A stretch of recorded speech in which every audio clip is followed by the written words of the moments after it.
Oklahoma's own News on 6 starts now. Tonight, law enforcement around Green Country works to keep the roads safe as Labor Day weekend gets into full swing. And Oklahoma volunteers are closely watching Hurricane Dorian's changing path, what the latest computer models are showing. But we begin tonight with an update to breaking news we've been following all evening. Police say at least 5 people were killed and more than 20 injured in Texas shootings. Investigators now say the shootings happened after a traffic stop. The shooter was later killed near a movie theater in the city of Odessa. 3 officers were shot in the rampage. Their conditions are not known at this time. Kenneth Craig has new details as we continue to learn more information in this breaking story. Authorities say the shootings unfolded in the West Texas cities of Odessa and Midland on Saturday, leaving a trail of victims.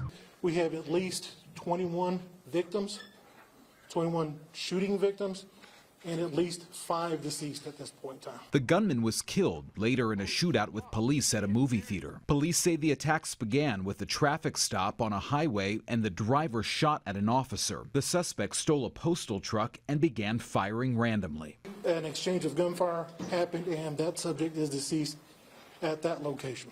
This was a joint effort by just a multitude of departments to find this animal and bring him to justice. A bystander caught on video the moments before the suspect was killed. Texas. Oh God, they're shooting right there. Oh, he hits the barrier. Get down, get down, get down. Get down, get down, get down, get down. Stand still. He's shooting him, he's shooting him. Oh, he's killed him, he killed him. We're just seeing people. CBS affiliate KOSA was on the air broadcasting from a local mall when they were forced to evacuate during the frantic search for the gunman. Police said they are still searching for a motive. Kenneth Craig, CBS News, New York. And for the latest on this breaking news story, just head to our News on 6 app. Tonight, nearly 100 law enforcement agencies across our state are saturating roads with officers this holiday weekend. They're trying to stop people from drinking or using drugs while driving. News on 6's Eric Payne has more from a DUI checkpoint in Tulsa. The Oklahoma Highway Patrol and NDUI team are running 2 checkpoints this weekend. The first one was in Norman last night, and the second one is here in Tulsa tonight. OHP is partnering with the Tulsa Police Department, Tulsa County Sheriff's Office, and the ABLE Commission. The Oklahoma Department of Public Safety says last year, 331 people were killed in alcohol and drug-related crashes in the state. The number of people involved in drug-related crashes outnumbers those killed in alcohol-related crashes. And Tulsa Police says awareness of all this can help. You don't only put yourself at danger, but you're putting everybody else on that road in danger at the time. It's just a bad decision. Like we said, nearly 100 law enforcement agencies in Oklahoma are out in force this holiday weekend. It includes the Creek County Sheriff's Office and Sapulpa Police Department, as well as law enforcement agencies around Fort Gibson. In Tulsa, Eric Payne, Oklahoma's own News on 6. Troopers are also on high alert as travelers pack the roads this Labor Day weekend. The Highway Patrol tells us in addition to drunk driving, they'll be looking out for the usual traffic violations. But with more people on the road, they expect to see an uptick in citations. A lot of high speeds, open containers of alcohol, people just get in a hurry and don't put their seatbelts on. Just general violations of state law, but there's more of them because there's more people on the road. OHP is encouraging folks who choose to drink this holiday weekend to use services like Uber, which will be offering $10 off their rides. And meteorologist Mike Grogan is keeping track of your Labor Day weekend forecast. Mike, tell us how the rest of the weekend is shaping up.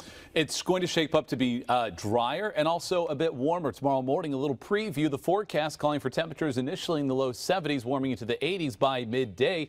This will be a nice day ahead, albeit a bit warm and stuffy. This evening, we're nice and mild, a lot of cloud cover out there as well. Even some light rain showers in areas north of Tulsa, dropping temperatures into the lower 70s and upper 60s. So nice and mild this evening. Here's a look at some of those rain showers right now. They're located primarily north of Tulsa. They continue to flare up here and there, but most of them are on the light side. But it might be enough to have to use that windshield wiper a few times if you're driving out and about tonight. Otherwise, not very measurable. As we look off to the south and east, quite a ways, we've got Hurricane Dorian, a very powerful hurricane continuing to spin its way eastward, that is, or westward. We're going to be talking about its path, though, as it does continue to meander closer and closer to the U.S. coastline here in a bit.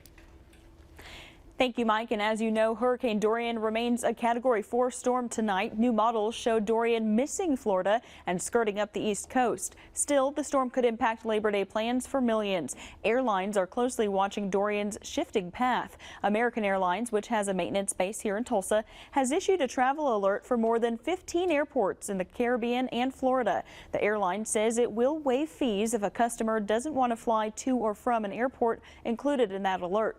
The company says to expect disruptions into next week.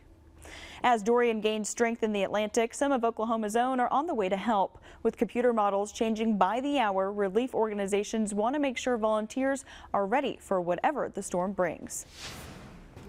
Nearly 1,000 miles from Dorian's path, we actually are loading our emergency response vehicles with supplies. Oklahomans are gearing up to lend a hand. Search and rescue specialists, we've got technical search specialists, canine handlers, water and snacks. 40 Oklahoma Task Force 1 members are heading to Tallahassee, Florida.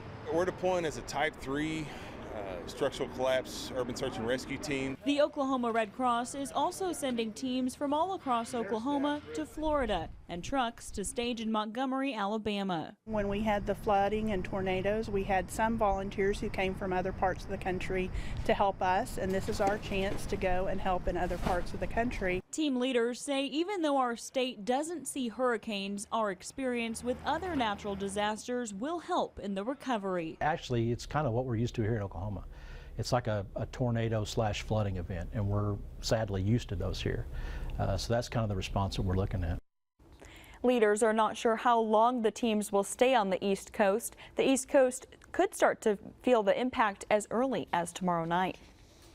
And history takes flight across the skies above Green Country, the important piece of World War II that's being used to teach a new generation.